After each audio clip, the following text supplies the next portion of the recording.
Hello students. तो आज start करते हैं हम फार्मास्यूटिकल ऑर्गेनिक केमिस्ट्री की यूनिट फर्स्ट का जो पहला टॉपिक है वो है evidence in the derivation of structure of benzene. Okay, तो पहला आपका जो पॉइंट है, पहला जो आपका यूनिट फर्स्ट में टॉपिक आता है वो क्या आता है, बेंजीन के स्ट्रक्चर के जो भी एविडेंस अब तक आए हैं उनके बारे में हमें यहाँ पर पढ़ना है। तो इसकी टोटल एविडेंस 6 से 7 के करीब हैं। तो पहला जो एविडेंस है, पहला एविडेंस यहाँ पे क्या है, molecular formula, molecular formula of benzene. तो यहाँ पे मॉलिक्यूलर फार्मूला ऑफ बेंजीन के बारे में डिस्कस करेंगे। तो सबसे पहले आपको पता होना चाहिए जो डिस्कवर हुआ था ये फार्मूला जो बेंजीन का, वो डिस्कवर किया था माइकल फैराडे ने इन 1825 from vegetable oil through destructive distillation. यहाँ जो डेस्ट्रक्टिव डिस्टिलेशन है, डेस्ट्रक्टिव डिस्टिलेशन का मतलब है वह डिस्टिलेशन या वह प्रोसेस जो ऑक्सीजन और एयर के एब्सेंस में कराई जाती है, उसको हम बोलते हैं डेस्ट्रक्टिव डिस्टिलेशन। ये मेन है। ये एक्सट्रैक्ट कहाँ से हुआ है, वेजिटेबल ऑयल से। और सेकंड, ये कोल तार से भी एक्सट्रैक्ट होता है, बेंजीन जो है वो कोल तार से भी एक्सट्रैक्ट होता है।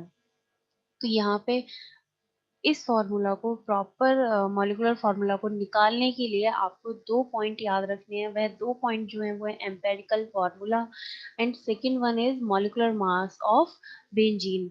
अब यहाँ पे एम्पेरिकल फार्मूला क्या होता है, तो आपको जनरली समझना होगा एम्पेरिकल फार्मूला में हम किसी भी मॉलिक्यूल का अगर एम्पेरिकल फार्मूला निकालेंगे तो उस मॉलिक्यूल का हमने क्या निकालना है, पहले रेशियो निकालना है।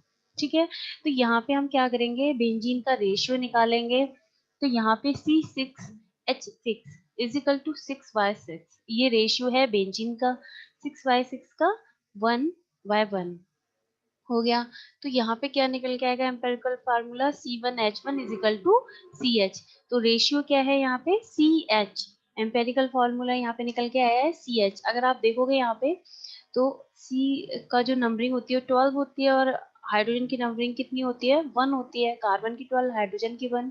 तो कितना हो गया यहाँ पे 13। जो ये 13 है, एम्पेरिकल फॉर्मूला क्या होगा, CH होगा। और जो एम्पेरिकल फॉर्मूला का मास निकल के आएगा वो कितना है, 13। तो ये 13 यहाँ क्या गए, इस 13 को हम क्या बोलेंगे, एम्पेरिकल फॉर्मूला मास, इसको यहाँ हम बोलेंगे। ठीक, देन अब इसके बाद हम क्या करते हैं, फर्स्ट पॉइंट हमें क्लियर हो गया कि हमने क्या निकालना है, एम्पिरिकल फार्मूला निकालना है। सेकंड क्या निकालना है, हमने मॉलिक्यूलर मास निकालना है बेंजीन का। ठीक, अगर आप सेम वही कि अगर किसी भी कंपाउंड का आप मॉलिक्यूलर मास निकालोगे तो वो आप किसके थ्रू निकालोगे, वेपर डेंसिटी के थ्रू। और वेपर डेंसिटी क्या होती है, compare with volume of air. ठीक, तो जैसे नॉर्मली यहाँ पे समझने के लिए मैंने बताया कि जैसे एयर को अगर आप देखो, एयर की हमने कोई वैल्यू 1.0 मान लिया है। ठीक, अगर एयर से, एयर की जो ये 1.0 से कम होती है वैल्यू, तो यहाँ पे किसी भी कंपाउंड का, जैसे बेंजीन होगी, वो उसकी जो वेपर है वो क्या होगी, राइज होगी। उसकी वेपर यहाँ पर राइज होगी। ये आपको केवल समझाने के लिए बताया हुआ है। ठीक है, अब यहाँ पे हमने जो मॉलिक्यूलर मास निकाला है बेंजीन का, निकल के आया है through the dense vapour density, वो कितना निकल के आया है, 78.108 ग्राम पर मोल निकल के आया है। ठीक है, अब हमने मॉलिक्यूलर फार्मूला का यहाँ पे क्या लिख देना है, पूरा फार्मूला लिख देना है। तो molecular formula is equal to empirical formula into n. अब यहाँ पे क्या है, एन क्या है, एन का फार्मूला, एन निकालने के लिए हमने क्या करना है, पहले एन का फार्मूला यहाँ पर रखना है। तो एन का फार्मूला यहाँ पर क्या है, molecular mass upon empirical formula mass. तो मॉलिक्यूलर मास क्या निकल के आया था, 78.108 मॉलिक्यूलर मास निकल के आया है। एम्पेरिकल फार्मूला मास कितना आया था यहाँ पर, जो मैंने आपको बताया था, 13 निकल के आया है यहाँ पर। तो यहाँ पे जो ये पूरा हमने फॉर्मूला फिट करने के बाद जो हमारी कैलकुलेशन के बाद 6 जो आएगा वो 6 आएगा। ठीक है, प्रॉपर इसकी कैलकुलेशन के बाद।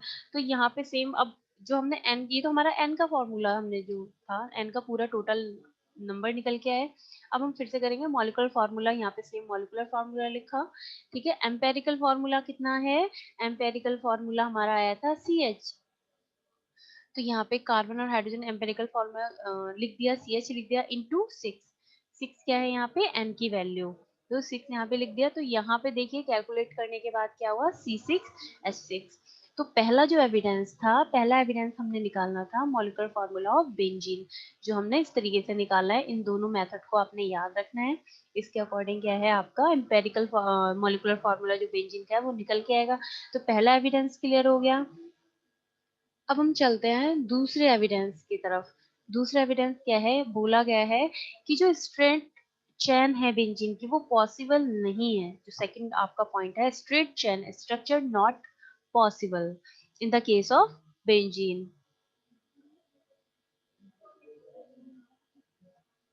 तो यहाँ पे आप देखिए नॉर्मली स्ट्रेट जो बेंजीन के बहुत सारे स्ट्रेट निकल के आए थे, स्ट्रेट फॉर्मूला निकाले गए हैं। जैसे कि एक यहाँ पर है CH triple bond C, CH2 triple bond CH, ये यहाँ पर निकल के आया है। तो यहाँ पे 1, तो इसका यहाँ पे देखो कि ट्रिपल बॉन्ड है, पहली पोजीशन पे ट्रिपल बॉन्ड है इधर, और फिफ्थ पोजीशन पे ट्रिपल। आप काउंटिंग कहीं से भी कर सकते हो, ठीक है। तो 1,5, क्योंकि ये 6 है तो हेक्साडाइन ट्रिपल बॉन्ड है, तो यहाँ पे इन आ जाएगा। ठीक, पहला ये निकल के आया है। सेकंड ऐसे ही अगर आप इसको दूसरी तरीके से भी लिख सकते हो, CH2 double bond CH, C triple bond CH double bond CH2। तो इस यहाँ पे आप डबल बॉन्ड की काउंटिंग करिए, यहाँ पे 1 और फिफ्थ पोजिशन, तो 1,5 हेक्साडाइन एंड 3 आइन, थर्ड पोजिशन पे ट्रिपल बॉन्ड, तो 3 आइन। ये स्ट्रक्चर स्ट्रेट चेन में है किसके, बेंजीन के। तो इस केस में हमने मेन पॉइंट याद रखने हैं। अब आप देख रहे होगे ये इसकी जो ये चैन है, ये क्या है, एल्कीन बिहेव कर रही है जैसे एल्कीन और एल्काइन। दिख रहा है एल्कीन एल्काइन।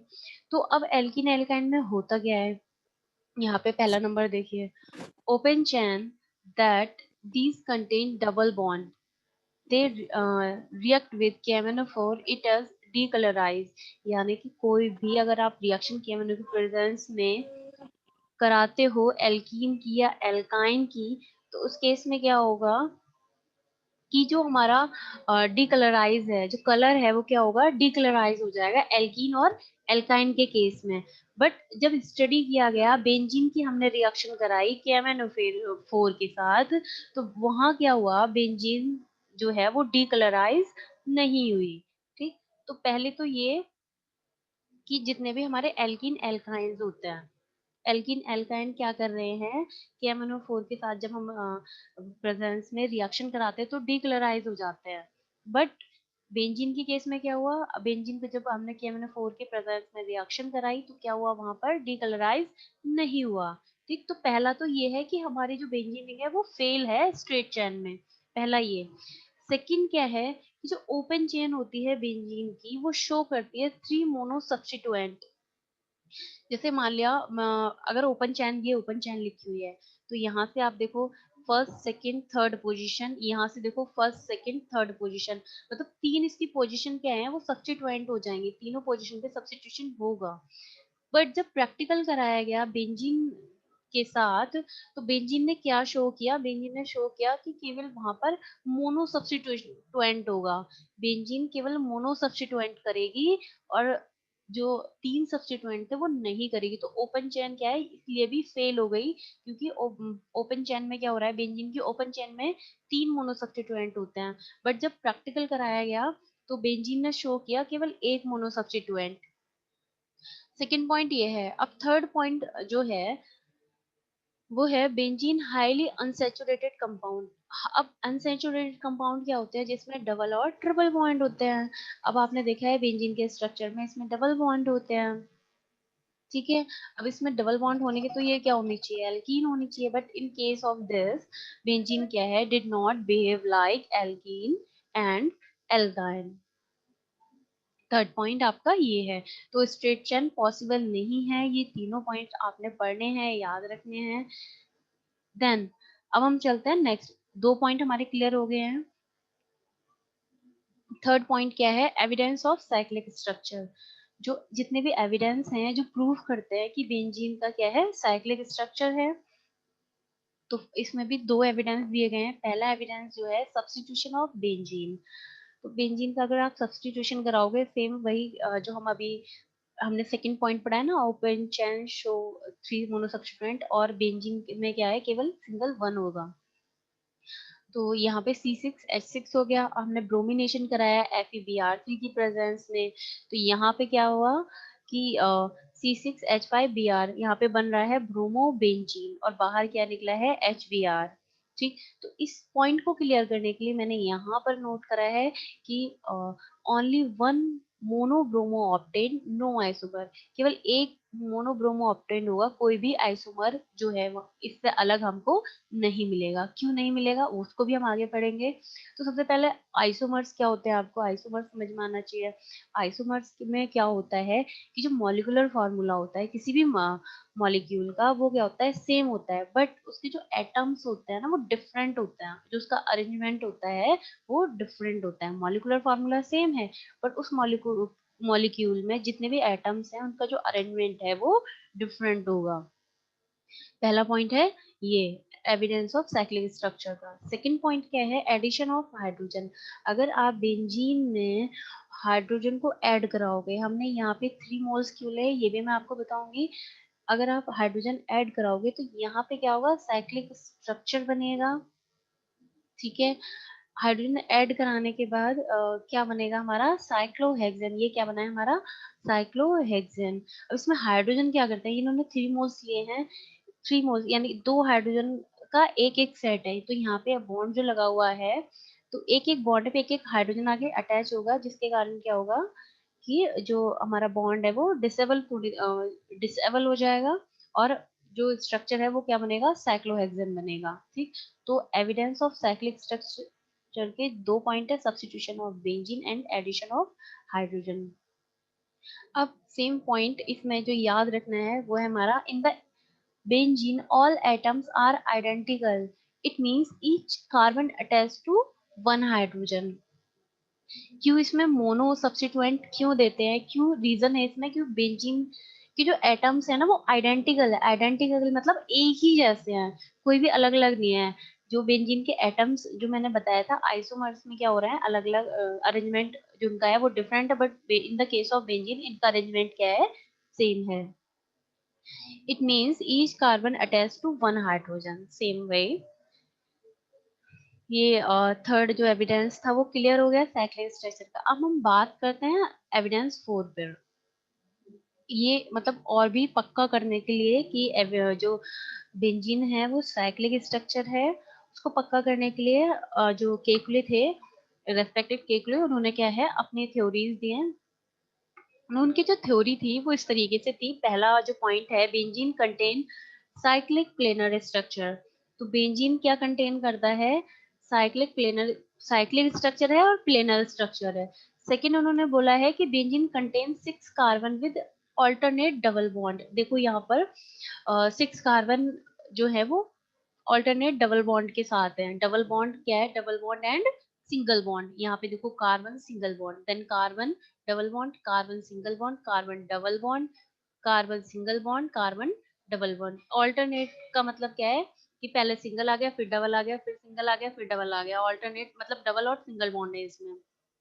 ठीक है, अब इन्होंने यहाँ पे इसको नंबरिंग की हुई है कि वन, यहाँ पे वन, ये डबल बॉन्ड के केस में वन डबल बॉन्ड है, या वन से स्टार्ट है, 1,3, 3 से, एक तो डबल बॉन्ड ये है 1 से लेके 2 तक, फिर 3 से लेके 4 तक, तो 1,3,5, 5 to 6, 5 साइक्लोहेक्सेंट्रीन। साइक्लोहेक्सेंट्रीन इन्होंने इसको नाम दिया। ठीक, ये इन्होंने अपनी थ्योरी बोली, 2 पॉइंट्स बोले और ये थ्योरी बोली, इस तरीके से इसको बताया है। अब क्या हुआ, इन्होंने जैसे ही अपनी थ्योरी दी, तब उनके साथ ही क्या हुआ, ऑब्जेक्शन आने लगे। बहुत और भी साइंटिस्ट थे, उन्होंने ऑब्जेक्ट किया। ऑब्जेक्शन में उन्होंने क्या बोला कि मान लिया तुम्हारी इस थ्योरी के अकॉर्डिंग, ये जो आपने नंबरिंग की 1,3,5 साइक्लोहेक्सेन, इसके अकॉर्डिंग अगर आप बेंजीन को देखो, तो अगर आप ब्रोमिनेशन कराएंगे FeBr3 के साथ, तो यहाँ पे दो पोजीशन पे, एक ये और ये वाली पोजीशन पे ब्रोमिनेशन होगा, दूसरा ये वाली और ये वाली पोजीशन पे ब्रोमिनेशन होगा। यानी कि एक बेंजीन से अगर जब ब्रोमिनेशन कराएंगे तो हमारे दो मॉलिक्यूल बनेंगे, एक ये मॉलिक्यूल बनेगा और एक ये मॉलिक्यूल बनेगा, दो मॉलिक्यूल बनेंगे, जबकि एक मॉलिक्यूल बनना चाहिए। तो जब इसके अकॉर्डिंग क्या हुआ, इन्होंने बोला but practically it is impossible. But अगर जब बेंजीन को हम इस ब्रोमिनेशन कराएंगे तो प्रैक्टिकली क्या है, इम्पॉसिबल, दो मॉलिक्यूल नहीं बनेंगे, इम्पॉसिबल है। क्योंकि बेंजीन फॉर्म करता है ओनली वन डाइब्रोमो बेंजीन, केवल एक ही बनाएगा, ये दो नहीं बनाएगा, केवल एक ही बनाएगा। तो जैसे ही ऑब्जेक्शन ये आया तो तुरंत उन्होंने केकलू ने क्या करा, इसको आके इसका सॉल्यूशन निकाला और आके उन्होंने बोला कि जो benzene mixture of two forms one and two in rapid equilibrium. Simple, अब बहुत ध्यान से सुनना कि जो ये बेंजीन है ना, वो टू फॉर्म का क्या है, मिक्सचर है, इक्विलिब्रियम है। कैसे, सेम वही बॉन्ड का रोटेशन हो रहा है यहाँ पर। जैसे benzene mixture of two form one and two, यहाँ से एकदम से क्या करेगा, ये जो इक्विलिब्रियम इक्विलिब्रियम का कि एकदम से रैपिड फॉर्म आएगा, रैपिड फॉर्म में क्या करेगा ब्रोमो, ये फॉर्म एकदम से ये बनेगी और ये वाली फॉर्म ये बनेगी, तो दोनों फॉर्म क्या होंगी, इक्विलिब्रियम होंगी, कि एकदम से फॉर्म हमारी ये वाला बन गया और एकदम से ये वाला बन गया, मतलब बनेगा एक ही, उन्होंने एकदम तुरंत बोला कि बनेगा एक ही मॉलिक्यूल, बट वो रैपिड इक्विलिब्रियम होगा, कि चेंज हो जाएंगे एकदम, पोजीशन पहले ये बनेगा फिर ये बन जाएगा, मतलब दो मॉलिक्यूल नहीं बनेंगे, उन्होंने इस चीज को आके बोला। ठीक है, फिर इसके बाद ये क्लियर हुआ। फिर second, why benzene with three double bond did not give addition reaction, फिर एक और ऑब्जेक्शन आया। एक तो ऑब्जेक्शन ये हो गया आपका कि अगर इस in the case of this, इस केस में क्या होगा कि दो मॉलिक्यूल बनने चाहिए, पर जब हमने बेंजीन का प्रैक्टिकल कराया तो केवल उसका एक ही मॉलिक्यूल निकल के आया। तो केकलू ने बोला कि दोनों क्या है, रैपिड फॉर्म है, बनेगा एक ही, कभी ये वाली पोजीशन पे बन जाएंगे, बी आर लग जाएगा, तो कभी सिक्स वाली पोजीशन पे बी आर लग जाएगा। ठीक है, इस वाले को हमने सेम मान लिया है कि ये वाला चेंज हो रहा है यहाँ पे, ये यहाँ पे, पर दोनों क्या होगा, रैपिड फॉर्म हो गई, मतलब एक है, उन्होंने ऐसा बोला। तो अब सेकेंड ऑब्जेक्शन क्या आया कि why benzene with three double bond did not give addition reaction like benzene, Kekulé have no answer to this। इन्होंने बोला कि बेंजीन में जो थ्री डबल बॉन्ड होते हैं वो उन्होंने कि एडिशन रिएक्शन क्यों नहीं करती, बेंजीन जो है वो एडिशन रिएक्शन क्यों नहीं करती, उन्होंने बोला। तो इसको समझने के लिए हम क्या करेंगे, आगे जो हमारा नेक्स्ट पॉइंट है, आ, ये पॉइंट होगा fifth point, resonance of benzene, इसमें समझेंगे, ये बहुत अच्छा पॉइंट है, इसमें हम समझेंगे कैसे।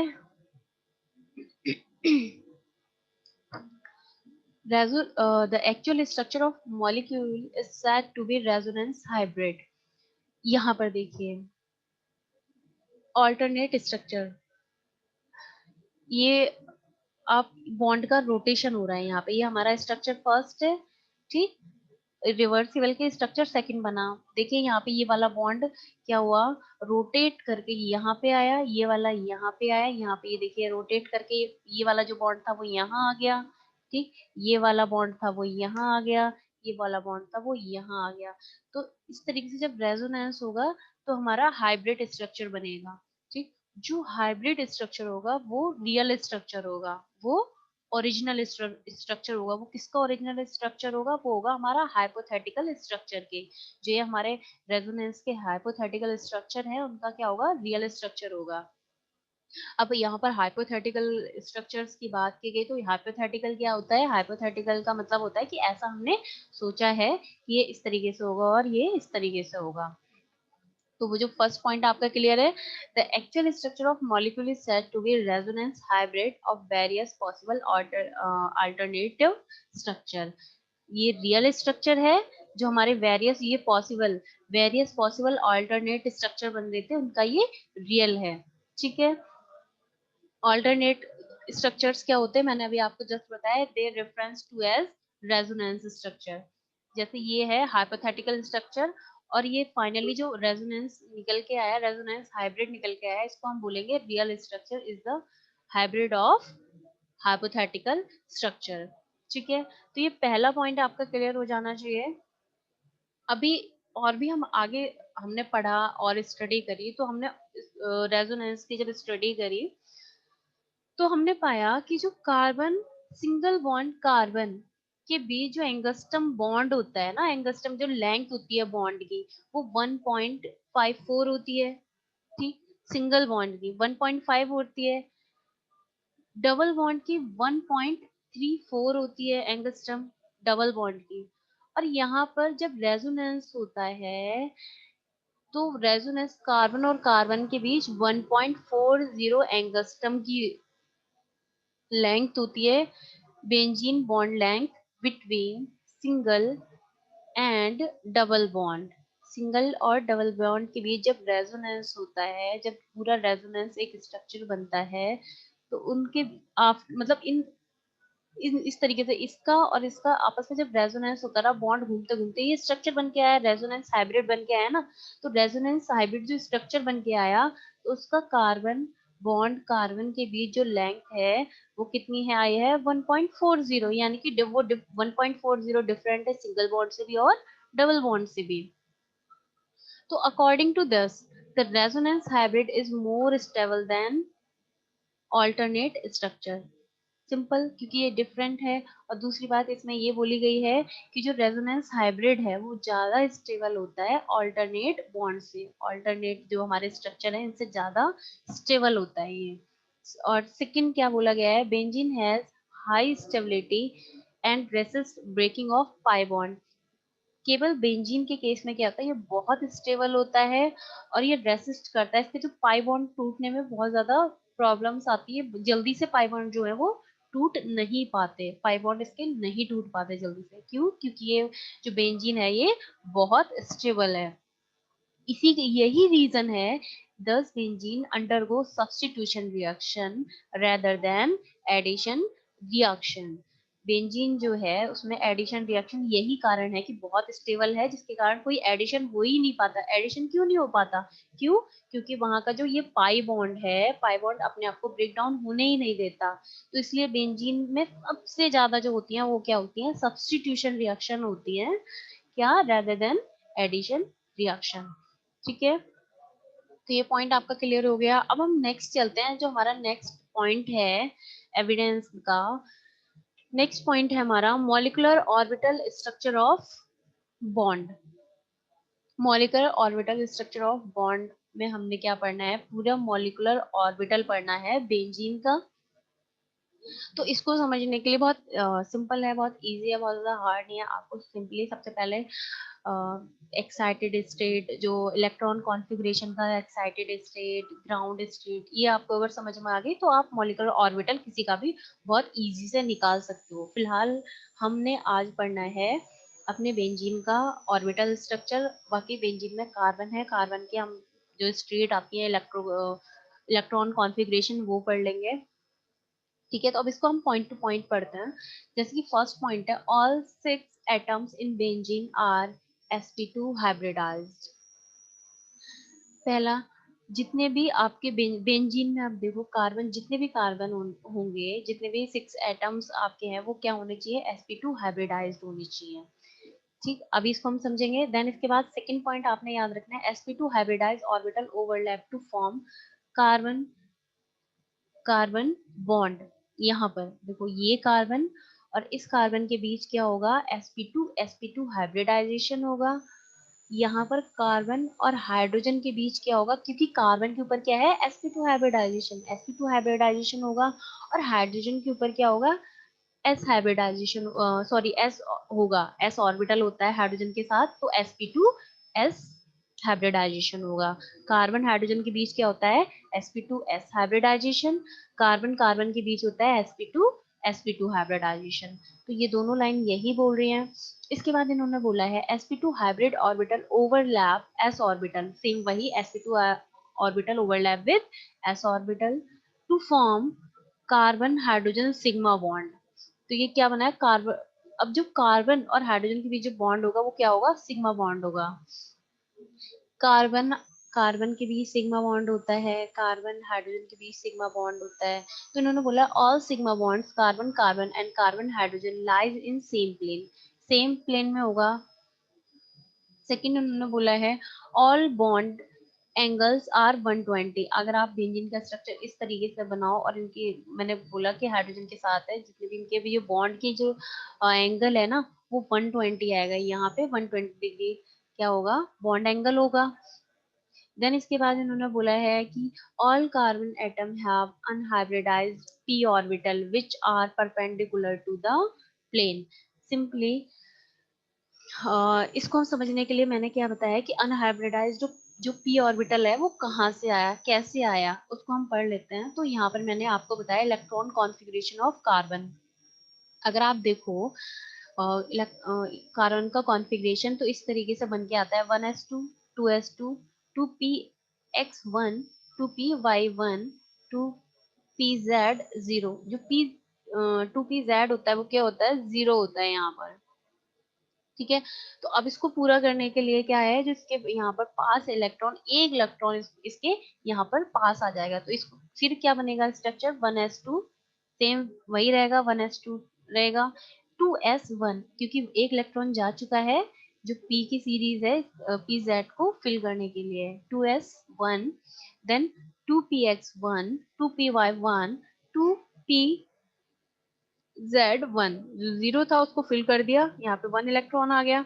अब इस केस में होता क्या है कि यहाँ पे 2s का एक इलेक्ट्रॉन और p के ये 2 इलेक्ट्रॉन, केवल ये 2 इलेक्ट्रॉन क्या होंगे, आपस में हाइब्रिडाइज होंगे, आपस में मिल जाएंगे। तो ये वाले और ये दो मिला के इसको हमने इस तरीके से, पहले वाला तो 1 2 रहेगा 1s2 रहेगा, पर ये वाला और ये दो मिला के क्या होगा, sp2 हाइब्रिडाइज हो गया तीनवा। अब बचा ये pz, pz क्या हो गया, अलग हो जाएगा।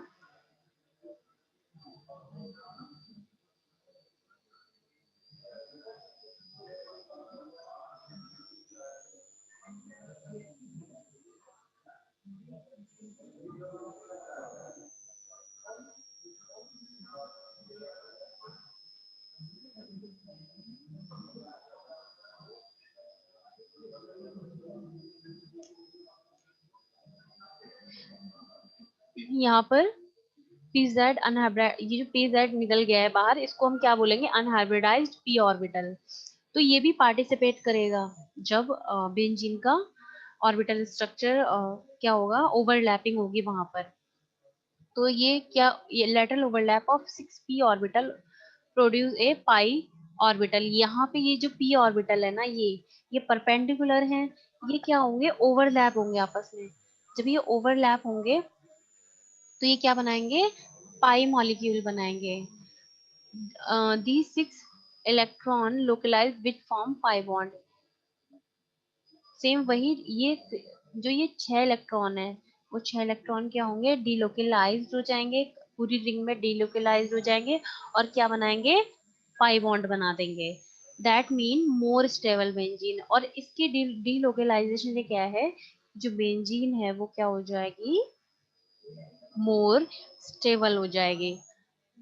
तो आज का यही टॉपिक है। नेक्स्ट टॉपिक में हम बात करेंगे जिसमें बेंजीन की एरोमेटिक कैरेक्टर्स आ जाएंगे और हकल रूल आ जाएंगे।